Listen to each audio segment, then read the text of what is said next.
헬라의 몇 사람이 예수님을 찾아왔을 때 예수님께서는 당신의 영광의 때가 이르렀다라고 말씀해 주셨습니다. 즉 그리스도의 영광은 복음의 세계적 전파와 관련되어 있던 것이죠. 복음이 세계 곳곳에 퍼져나갈 때, 예수님의 이름이 선포되고 예수 이름이 찬양될 때 그리스도께서는 영광을 받으시는 것입니다.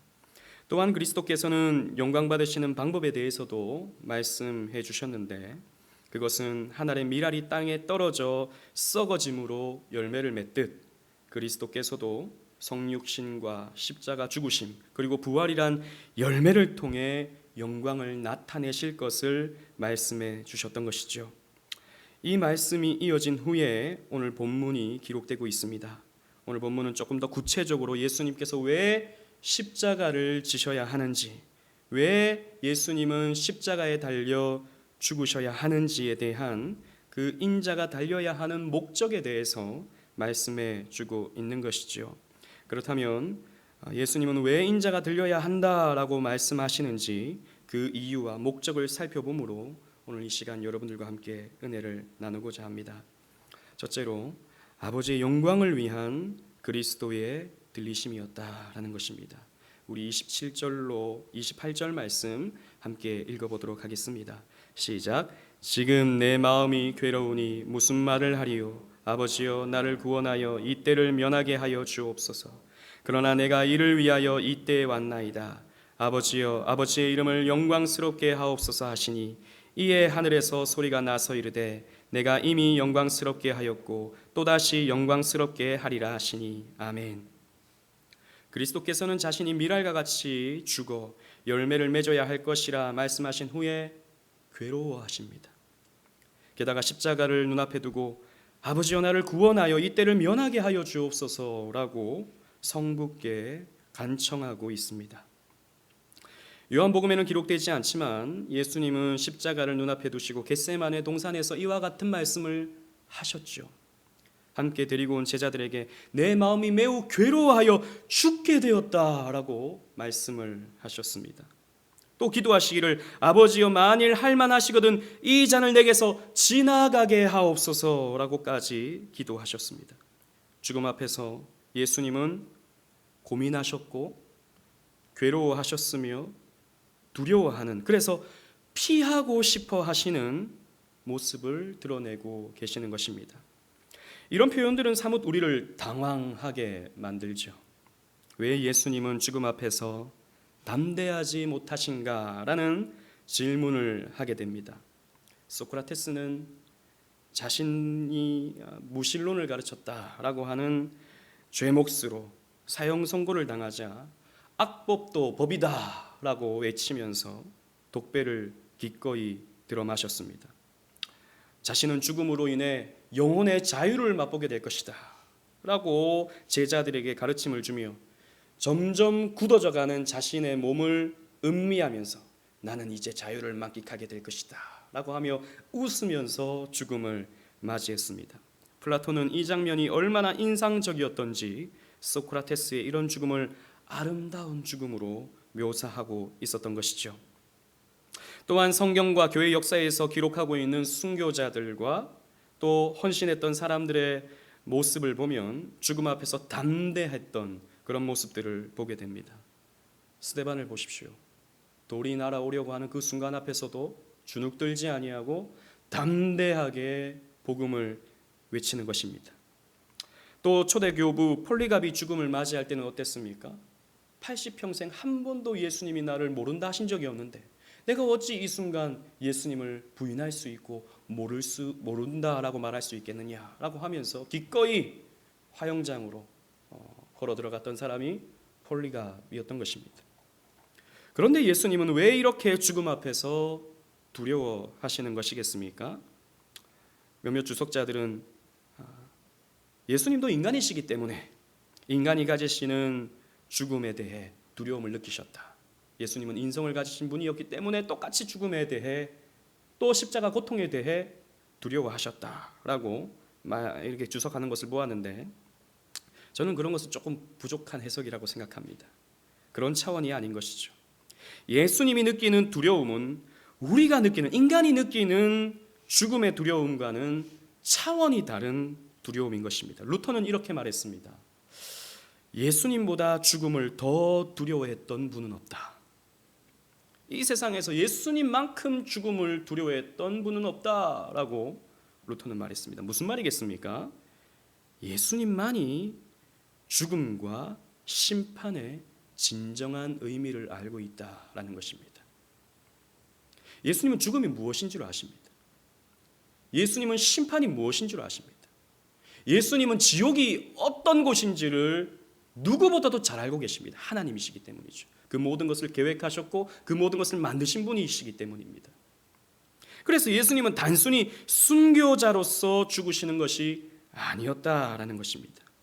예수님은 모든 사람을 대신하여 하나님으로부터 심판을 받는 것이었고 모든 사람을 대신하여 지옥 고통을 감당하시는 것이었습니다. 예수님은 지옥에서 쏟아지는 하나님의 진노가 얼마나 무서운 것인가를 누구보다도 잘 알고 있었습니다. 우리는 혹 이렇게 말합니다. 지옥이 왜 지옥인가? 지옥이 왜 고통인가? 그곳은 하나님이 없기 때문에 지옥이다. 천국은 하나님이 있기 때문에 천국이다. 예, 맞는 말이고 합당한 해석일 수 있습니다. 그러나 그것도 조금 부족한 표현이라고 할 수 있습니다. 지옥은 하나님이 안 계신 곳이 아닙니다. 지옥에도 하나님이 계십니다. 하나님은 무소부재하시기 때문이죠. 어디에서나 계신 분이시기 때문이죠. 지옥에서는 하나님의 무서운 진노가 있습니다. 지옥에서는 하나님의 무서운 심판이 있습니다. 그러기에 지옥이 무서운 것입니다. 예수님은 지옥이 그런 곳이라는 것을 잘 알고 있었던 것이죠. 영원히 사랑으로 묶여있던 성부 하나님과의 관계가 그 심판당하심으로 단절되고 또 성부 하나님께 버려지시고 그 진노하시는 무서운 아버지의 얼굴을 보는 것이 성자 예수님에게는 가장 무섭고 가장 두려운 것이었습니다. 손에 못이 박히는 것 그 자체를 두려워한 것이 아니었습니다. 허리에 창이 찔려지는 그 자체를 두려워한 것이 아니었다라는 것입니다. 그런 면에서 우리는 심판을 알지 못해요. 그런 면에서 우리는 지옥을 알지 못합니다. 성경을 통해서 어느 정도의 지옥을 우리는 상상할 수 있고 또 하나님의 진노도 어느 정도 우리는 가늠해 볼 수 있지만 우리는 완벽하게 알지 못합니다. 간혹 지옥에 가봤다는 사람들 있죠. 지옥에 가봤더니 막 뿔난 사탄 마귀들이 막 사람들 누나를 빼고 막 이렇게 하더라. 예전에 그런 간증들 저도 들어본 적이 있었는데 그런 말로 표현할 수 없는 것입니다. 저는 그런 것들은 다 꿈을 꾸셨거나 좀 이렇게 잘못 보셨거나 한 거라고 생각하는데 그런 말로도 표현할 수 없는 것입니다. 인간은 지옥을 다 알 수 없다라는 것이죠. 그러나 예수님은 아시는 것입니다. 그래서 루터의 말처럼 예수님은 죽음을 가장 두려워했던 분이셨다라는 것입니다. 예수님은 두려움을 표현하신 후에 곧장 이렇게 말씀하셨습니다. 27절 말씀에 그러나 내가 이를 위하여 이때에 왔나이다. 그러나 참 중요한 말입니다. 예수님은 자신의 사명이 바로 이 십자가를 지고 미랄이 되는 것이었기 때문에 자신은 괴로워했음에도 불구하고 그러나 내가 이때를 위하여 왔습니다 라고 고백하고 있는 것이죠. 그러면서 예수님은 또 이렇게 기도하십니다. 28절 말씀에 아버지여 아버지의 이름을 영광스럽게 하옵소서. 예수님은 자신의 생각을 고집하지 않으셨습니다. 자신의 감정을 고집하지 않으셨습니다. 너무나도 고통스럽고 두려웠지만 아버지의 뜻과 아버지의 영광을 구하셨던 것입니다. 그래서 겟세마네 동산에서도 이렇게 기도하셨죠. 그러나 나의 원대로 마옵시고 아버지의 원대로 하옵소서. 예수님은 또 우리에게 기도를 가르치실 때에도 이렇게 말씀하셨습니다. 마태복음 6장 9절 말씀에 우리 다 같이 한번 읽어보도록 하겠습니다. 시작. 그러므로 너희는 이렇게 기도하라. 하늘에 계신 우리 아버지여 이름이 거룩히 여김을 받으시오며 아멘. 예수님은 늘 자신의 생각, 자신의 뜻, 자신의 바람 이것을 구하지 않으셨습니다. 그러면서 우리에게도 이렇게 구하라 라고 말씀하고 있는 것이죠. 너는 이렇게 기도하라. 하늘에 계신 우리 아버지여 이름이 거룩히 여김을 받으시오며. 예수님의 갈망은 아버지가 거룩히 여김을 받는 것이었습니다. 예수님의 뜻은 아버지의 뜻이 이루어지는 것이었습니다. 요한복음에서도 이것이 계속 반복되죠. 우리가 계속 살펴보았습니다. 늘 예수님은 아버지의 뜻, 아버지의 때, 이것을 늘 생각하셨고 그것을 추구하는 모습들을 나타내셨습니다. 이것이 예수님의 목적의식이었다라는 것입니다. 예수님의 목적, 예수님의 갈망, 예수님의 전부는 아버지의 영광이었습니다. 이것이 예수님의 삶의 이유요, 죽음의 이유이기도 했습니다. 그래서 예수님은 내가 이 때를 위하여 내가 왔나이다 라고 말씀하고 있는 것이죠. 그러자 하늘에서 성부 하나님의 응답이 있었습니다. 28절 말씀에 내가 이미 영광스럽게 하였고 또다시 영광스럽게 하리라. 성부는 성자를 이미 영광스럽게 하였습니다. 이것은 과거형이죠. 이것은 예수님께서 표적을 행하시며 그리스도의 되심을 나타내신 것을 말씀합니다. 감격스럽지 않습니까? 아버지의 뜻을 구하고 있는 그 예수님에게 성부 하나님께서는 내가 너를 영광스럽게 했다. 또 내가 너를 영광스럽게 할 것이다 라고 말씀하고 있는 것이죠. 상호간에 영광을 돌리고 있는 것입니다.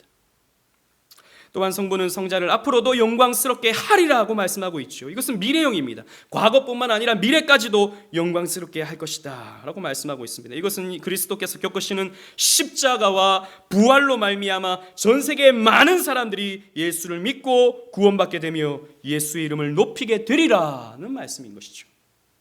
복음서를 보면 하늘에서 주시는 성부 하나님의 말씀이 3번 기록되어 있습니다. 첫 번째는 예수님께서 세례를 받으실 때 이는 내 사랑하는 아들이요 내 기뻐하는 자라. 그 아버지가 아들을 향한 사랑의 마음을 감출 수가 없었던 것이죠. 그래서 이는 내 사랑하는 아들이요 내 기뻐하는 자라.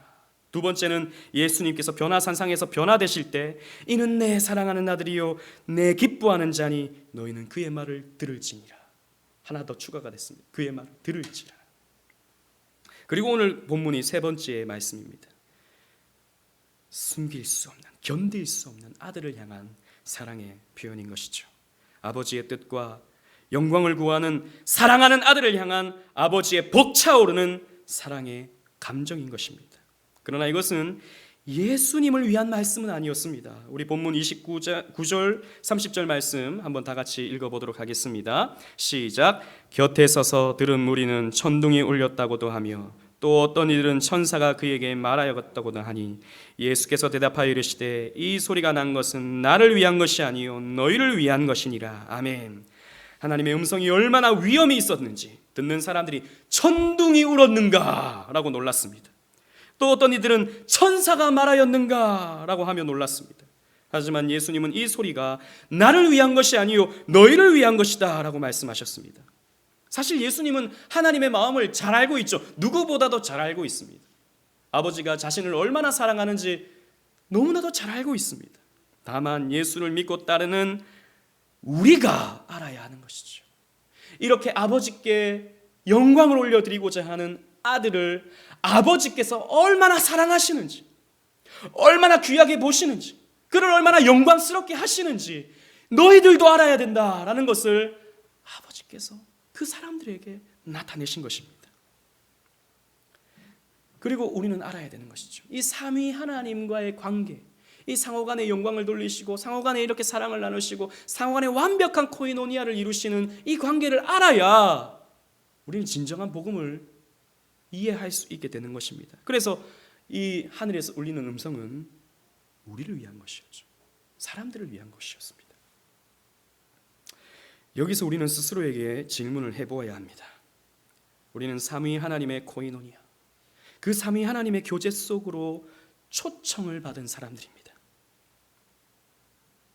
그렇다면 우리는 얼마만큼 하나님의 영광을 구하고 있는가?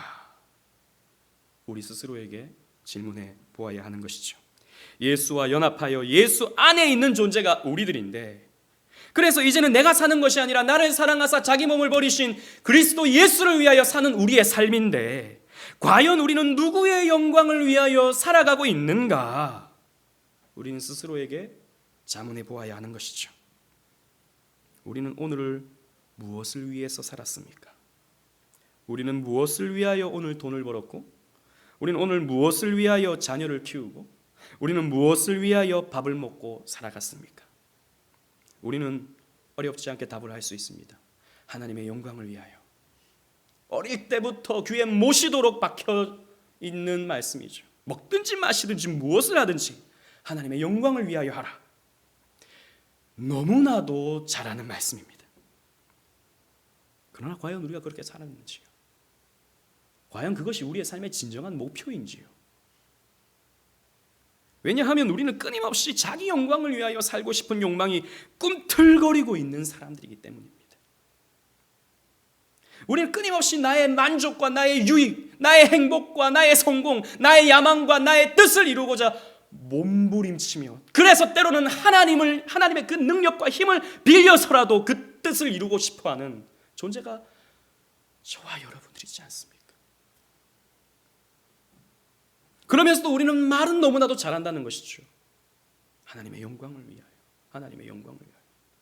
그런데요, 하나님의 영광을 위하여 살아간다고 하는 우리가 왜 여전히 고달픕니까? 하나님의 영광을 위하여 살아간다는 우리가 왜 여전히 삶이 외롭습니까? 하나님의 영광을 위하여 살아간다는 우리가 왜 삶 속에서 지침을 경험합니까? 그렇게 살지 못하기 때문에. 아니, 그렇게 살 마음이 솔직히 없기 때문입니다. 우리는 스스로에게 솔직해져야 합니다. 우리는 하나님의 영광에 대해 너무나도 무관심하고, 이 세상의 즐거움, 이 세상의 어떤 행복, 이 세상의 가치관을 너무나도 쉽게 탁립하고 그런 것들에 쉽게 만족해버립니다. 그러니 하나님의 영광을 추구할 마음조차도 가지지 못하는 것입니다. 그래서 우리는 여전히 고달프고 여전히 외롭고 여전히 지치는 것이죠. 우리는 그리스도를 본받아야 합니다. 끝까지 자기를 비워내고 아버지의 영광을 위하여 삶을 투신하시는 우리 주 예수 그리스도를 본받아야 합니다. 이것은 목사나 하는 것이 아닙니다. 이것은 선교사만의 자세가 아닙니다. 모든 성도의 자세입니다. 바울은 로마에 있는 교회 성도들에게 이렇게 권면합니다. 로마서 14장 8절, 성도들에게 하는 말입니다. 다 같이 한번 읽어보도록 하겠습니다. 시작. 우리가 살아도 주를 위하여 살고 죽어도 주를 위하여 죽나니 그러므로 사나 죽으나 우리가 주의 것이로다. 아멘.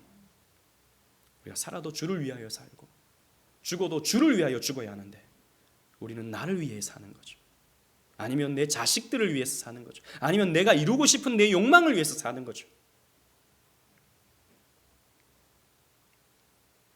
여러분, 이 말씀은 결코 우리가 교회에서만 시간을 보내야 한다라는 말씀이 아닙니다. 교회에서 맨날 기도하고 맨날 말씀만 보고 살아야 한다라는 말씀이 아닙니다. 우리의 삶의 목표가, 우리의 삶의 방향이 하나님에게 맞춰져 있는가? 이 성경 말씀을 우리가 음미하며, 이 성경 말씀을 삶 속에서 실현해내며, 성경 말씀을 삶 속에서 체험하며 살아가고 있는가? 그 문제를 제가 여러분들에게 던지고 있는 것입니다. 주를 위해 살아가는 저와 여러분들이 되셨으면 좋겠습니다. 두 번째로는 그리스도께서 들리시는 것은 세상 구원을 위한 들리심이었다라는 것입니다. 우리 31절로 33절 말씀을 다 같이 한번 읽어보도록 하겠습니다. 시작. 이제 이 세상에 대한 심판이 이르렀으니 이 세상의 임금이 쫓겨나리라. 내가 땅에서 들리면 모든 사람을 내게로 이끌겠노라 하시니 이렇게 말씀하심은 자기가 어떠한 죽음으로 죽을 것을 보심이로라. 아멘. 예수님은 자신이 들리심으로 이 세상에 대한 심판이 있을 것임을 말씀하셨습니다. 이 세상은 사탄이 권세를 잡고 있는 세상을 의미해요. 즉, 이 세상은 그냥 우리가 살아가고 있는 그냥 눈으로 볼 수 있는 이 세상을 말하는 것이 아니라 눈에 보이지 않는 사탄이 권세를 잡고 있는 세상을 말합니다. 그리고 이 세상의 임금 또한 사탄을 의미하죠. 이제 그것이 물러날 때가 왔다, 쫓겨날 때가 왔다라는 것을 예수님께서 말씀하십니다. 예수님께서 땅에서 들려 십자가에 달리심으로 사탄의 권세가 물러나고 십자가로 말미암는 은혜의 복음이 온 세상에 퍼지게 된다라는 말씀인 것입니다. 그래서 예수님은 모든 사람을 내게로 이끌겠노라 라고 말씀하시는데, 여기서 모든 사람은 지구상의 모든 사람을 말하는 것이 아닙니다. 남녀노소 지역 인종 차별 없이 택함받은 모든 사람을 말합니다. 그런 모든 사람을 내가 이끌겠노라 라고 말씀하고 있는 것입니다. 그래서 예수님은 그 사명을 이루시기 위해 인자가 들려야 한다라고 말씀하셨습니다. 그리고 요한은 이 말씀이 예수님께서 어떻게 죽으시는지에 대한 예고임을 덧붙였죠. 예수님은 십자가에 달리셔서 나무에 높이 달려 죽게 되심을 말씀하고 있는 것입니다. 그러자 무리들 가운데 어느 누군가가 이렇게 질문을 하고 예수님은 또 이렇게 대답을 하십니다. 우리 34절로 35절 말씀을 한번 읽어보도록 하겠습니다. 시작. 이에 무리가 대답하되 우리는 율법에서 그리스도가 영원히 계신다 함을 들었거늘 너는 어찌하여 인자가 들려야 하리라 하느냐. 이 인자는 누구냐. 예수께서 이르시되 아직 잠시 동안 빛이 너희 중에 있으니 빛이 있을 동안에 다녀 어둠에 잡히지 하라. 어둠에 다니는 자는 그 가는 곳을 알지 못하느니라. 아멘. 어느 한 사람이 예수님에게 율법에 보면 그리스도는 메시아는 영원히 계신다고 하지 않았느냐. 그런데 왜 그리스도라고 말하는 당신은 왜 들려 죽는다고 말하는 것이냐라고 질문을 하고 있는 것이죠. 여기서 율법은 구약 성경을 말하고 있는 것입니다. 실제로 구약 성경을 보면 메시아 즉 그리스도의 영원성에 대한 말씀이 많이 나오지요. 하나님은 다윗의 씨로 말미암아 영원한 나라를 세울 것을 말씀하셨습니다. 사무엘하 7장 13절 말씀 함께 읽어보도록 하겠습니다. 시작. 그는 내 이름을 위하여 집을 건축할 것이요 나는 그의 나라 왕위를 영원히 견고하게 하리라. 아멘. 하나님께서는 다윗의 씨를 통하여 영원한 나라를 세울 것이다 라고 말씀을 하셨어요. 이것이 솔로몬은 아니죠. 솔로몬의 나라는 잠시 잠깐이었습니다. 그러니 앞으로 세워지는 메시아 왕국은 영원할 것이라고 유대 사람들은 생각을 했던 것입니다. 또 다니엘에게도 하나님이 말씀을 주셨는데 다니엘 7장 14절 말씀을 제가 읽어보겠습니다. 그에게 권세와 영광과 나라를 주고 모든 백성과 나라들과 다른 언어를 말하는 모든 자들이 그를 섬기게 하였으니 그의 권세는 소멸되지 아니하는 영원한 권세요 그의 나라는 멸망하지 아니할 것이니라. 다니엘에게 주셨던 말씀이에요. 영원한 나라라고 말씀하셨습니다. 그러니까 지금 예수님에게 질문을 하고 있는 이 어떤 사람은 성경을 모르는 사람이 아니었습니다. 나름 성경을 알고 메시아 왕국을 기다리고 있던 사람들이었던 것이죠. 그러나 그는 성경 말씀을 부분적으로는 알되 온전히 이해하지 못했습니다. 먼저 이 성경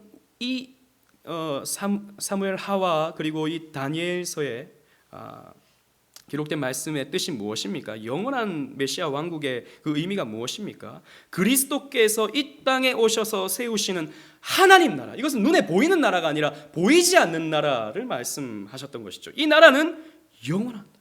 하나님의 교회는 영원한다 라고 하는 것을 의미하는 말씀인 것이죠. 실제로 예수님께서 죽으시고 부활하사 승천하신 지 2000년이 지났지만 여전히 하나님 나라는 건재합니다. 보이지 아니하는 하나님 나라는 여전히 건재하죠. 영원한 나라를 세우셨기 때문입니다.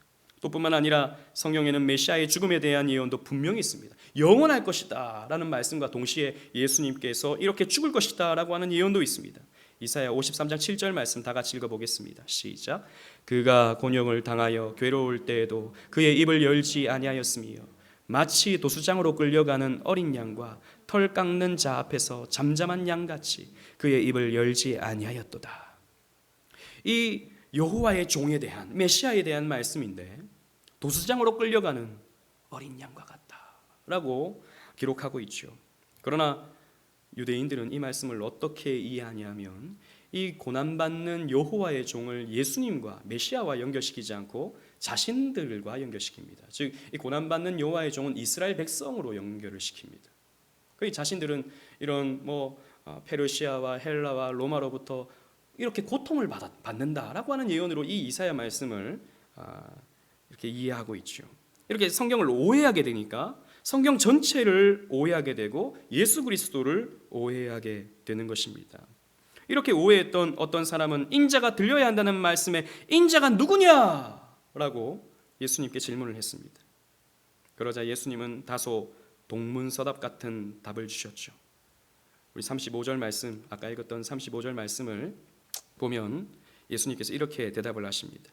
빛이 있을 동안에 빛을 붙잡아라. 어둠 속에 다니면 그 가는 곳을 알지 못하느니라. 빛이 있을 동안에 빛을 붙잡아라. 어둠 속에 다니면 그 가는 곳을 알지 못한다. 아니, 인자가 누굽니까? 라고 말하는데 예수님은 지금 동문서답 같은 대답을 하시는 것이지요. 이 말씀은 어떤 뜻이겠습니까? 질문한 이 사람은 인자를 앞에 두고도 인자를 알아보지 못한 것이죠. 눈이 어두워져 있기 때문에, 빛을 보지 못했기 때문에 성경을 부분적으로만 읽고 부분적으로만 이해했던 것입니다. 그러니 오해를 했던 것이죠. 예수님은 이 사람에게 빛을 가르쳐 주십니다. 빛을 붙들면 성경이 무엇을 말씀하고 있는지, 성경이 어떤 책인지 분명히 이해할 수 있고 구원받을 수 있다라고 하는 것을 예수님께서 말씀하고 있는 것입니다. 너는 빛을 붙잡아야 한다. 너는 눈앞에 보이는 빛을 붙잡아야 된다. 예수님은 여러 번에 걸쳐서 말씀하셨죠. 요한복음 8장 12절 말씀에도 이렇게 말씀하셨습니다. 다 같이 읽어보겠습니다. 시작. 예수께서 또 말씀하여 이르시되 나는 세상의 빛이니 나를 따르는 자는 어둠에 다니지 아니하고 생명의 빛을 얻으리라. 내가 빛이다. 눈 어두운 자여, 내가 빛이란다. 나는 너를 구원하기 위하여, 나는 이 세상 사람들을 구원하기 위하여 이 땅에 온 빛이다. 너는 나를 붙잡을 때 어두운 길로 다니지 아니하고 메시아를 만날 수 있고 내가 메시아라는 것을 너는 발견할 수 있을 것이다 라고 예수님은 말씀하고 있는 것이죠. 빛은 예수님 말씀에 따르면 등경 위에 둬야지 말 아래에 둬서는 안 되는 것입니다. 이렇게 양재기로 덮어둬서는 안 되는 것이죠.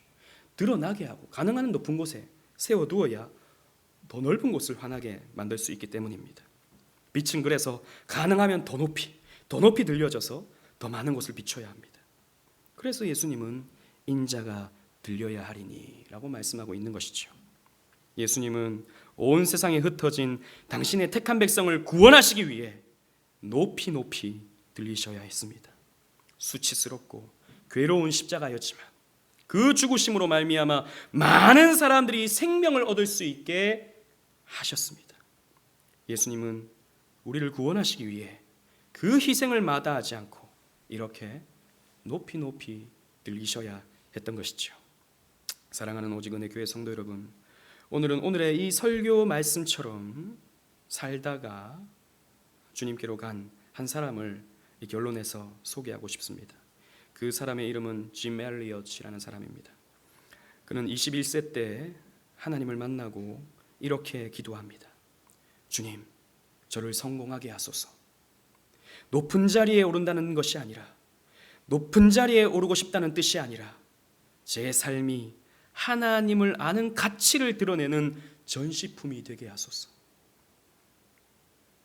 그것이 저의 성공입니다.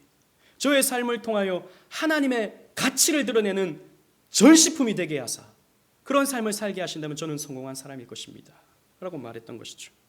그리고 21세 때는 이렇게 일기에 기도를 썼습니다.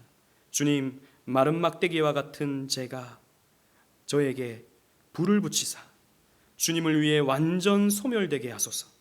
나의 하나님, 제 삶은 주의 것이오니 다 태워 주시옵소서. 저는 오래 사는 것을 원치 않습니다. 다만 주 예수님처럼 꽉 찬 삶을 살게 하소서. 또 이렇게 기도합니다. 주님, 가지소서, 가지소서. 제 생명을 위한 희생으로 부으소서. 피는 주의 제단 앞에 흐를 때만 가치 있습니다. 짐 엘리엇은 그저 밥이나 먹고 사는 그런 인생을 살고 싶어 하지 않았습니다. 어떻게 하면 하나님께 영광을 올려드릴까? 어떻게 하면 자신의 삶으로 하나님의 영광을 드러낼까? 어떻게 하면 하나님을 위해 희생할 수 있을까? 이 가치 있는 일을 어떻게 실현해낼 수 있을까를 고민하던 사람이었죠. 그래서 29세의 나이에 5명의 친구들과 함께 에콰도르의 지역에 있는 아우카 쪽에게 선교하기 위하여 길을 떠납니다. 그러나 짐 엘리엇을 비롯한 5명의 친구들은 뜨거운 가슴으로 선교지에 방문했지만 방문하자마자 아우카족이 던진 창에 의해 찔림을 당하여 죽음을 당하게 됩니다. 아우카족은 오랜 그 전쟁, 1954년도면 2차 세계대전이 막 이제 거의 끝난 그 시점 아닙니까? 그러니까 전쟁과 또 여러 침입자들의 침략으로 인해서 늘 이 고생하던 아우카족이었기 때문에 또 다른 백인들이 침략해 들어왔다라고 판단을 하고 그 선교사들을 창에 찔러 죽였던 것입니다. 그때 짐 엘리엇은 창에 찔려 죽어가면서 아우카족에게 이 말을 남깁니다. 우리는 당신의 친구입니다. 죽어가면서 우리는 당신의 친구들입니다. 이 말을 남겼죠. 당시 미국 사회는 이 소식을 듣고 철없는 청년들이 헛된 죽음을 맞이하였다, 철없는 청년들이 젊음을 낭비했다라는 기사를 쓰기도 했습니다. 그러나 짐 엘리엇의 아내 엘리자베스 엘리엇은 2년 후에 어린 딸과 함께 다시 그 아우카족을 찾아가서 복음을 전했습니다. 아니, 남편이 죽은 것도 그 2살인가 그때 남편이 죽었거든요. 딸이 2살일 때. 그런데 이 아내도 무슨 생각인지 그 아우카족에게 가서 복음을 전하게 되었습니다. 그런데 이 사람들이 마음이 달라져 있는 거예요. 5명의 선교사를 죽일 때 원주민들이 이상함을 느꼈던 것입니다. 이들은 아무런 저항을 하지 않는 거예요. 죽어가면서도. 또 손에 총을 들고 있었는데도 불구하고 이 아우카족을 향해서 총을 쏘지 않았다는 것입니다. 마지막으로 우리는 당신의 친구입니다 라는 말에 뭔가 잘못됐다라고 하는 생각을 했었던 것이죠. 그래서 엘리자베스 엘리엇에게 그들은 호감을 보이게 되었고 결국 그들은 복음을 받아들여 예수를 믿게 되었습니다. 이후에 짐 엘리엇을 찔러 죽인 그 사람은, 그 원주민은 나중에 목사가 되어서 베를린에서 열린 선교대회에서 간증을 하기도 했죠. 그리고 짐 엘리엇의 일기를 보면요, 그의 일기를 그의 아내 엘리자베스 엘리엇은 전능자의 그늘이라는 책을 펴내어서 많은 사람들에게 그리스도인은 어떻게 살아야 하는가, 하나님께 헌신한다는 것은 어떤 의미인가를 생각해 보게 만드는, 그래서 도전과 영감을 주는 그런 책을 써내려서 많은 사람들에게 도전을 주기도 했습니다. 짐 엘리엇은 정말 미랄과 같이 살다가 간 인생이죠. 아버지의 뜻을 위해 고난도 마다하지 않는 순종의 삶이었습니다. 결국 그의 짧은 인생은 높이 달려 죽임을 당하는 삶이었지만 그 죽음으로 말미암아 많은 사람을 살리게 되는 영광스러운 삶이었습니다. 저는 우리의 삶이 이런 모습의 삶이기를 소망합니다. 물론 우리가 어떻게 이렇게 극적인 삶을 살아갈 수 있겠습니까? 우리가 무슨 지금 저 아프리카나 저런 남미의 밀림 지역으로 가서 무슨 복음을 전해야 하는 그런 것이겠습니까? 그런 것은 아니겠습니다. 그러나 적어도 우리는 밥 먹고 살기 위해, 내 한 사람 그냥 성공을 위해 그렇게 살아가는 것이 아니라 정말 하나님의 영광이라고 하는 이 멋지고 위대한 가치를 위해, 이 목적을 위해 삶을 투신하는, 삶을 주님께 드리는 그러한 삶을 우리가 한번 살아봤으면 하는 것입니다. 적어도 우리의 마음가짐이라도 이러한 마음가짐으로 살아가야 되지 않겠습니까? 목사님, 지금 시대가 어느 시대인데 이런 말씀을 하십니까? 라고 하는 분도 있을지 모르겠습니다. 목사님, 그거는 그 시대에 막 부흥이 이루어질 때 그 시대나 이루어지던 일이었겠지요 라고 말하는 사람이 오늘날 있을지도 모르겠습니다. 그러나 그런 생각들이 우리를 하나님의 영광을 추구하지 못하게 만든다는 것을 우리는 기억해야 됩니다. 우리는 이 세상의 가치에 너무나도 함몰되어서 정말 주를 위하여 산다는 것에 대해서 조금도 생각하지 못하는 타락하고 변질된 삶을 살고 있기 때문이죠. 이것은 정말 우리의 비극입니다. 오늘날 우리의 비극입니다. 적어도 우리 오직은혜 교회 성도들, 앞으로 우리가 세워가는 이 교회만큼은 정말 이런 멋지고 위대한 가치를 위해서 하나님의 영광을 추구하는, 사람의 영광이 아닌 하나님의 영광을 추구하는 그러한 삶으로, 그러한 모습들로 세워져 가기를 소망합니다. 우리 주님께서 아버지의 뜻을 위하여 또 이 땅의 사람들의 구원을 위하여 기꺼이 나무에 달리신 것처럼 우리 또한 그러한 삶을 몸부림칠 수 있는 저와 여러분들 되시기를 주님 이름으로 축원합니다. 아멘.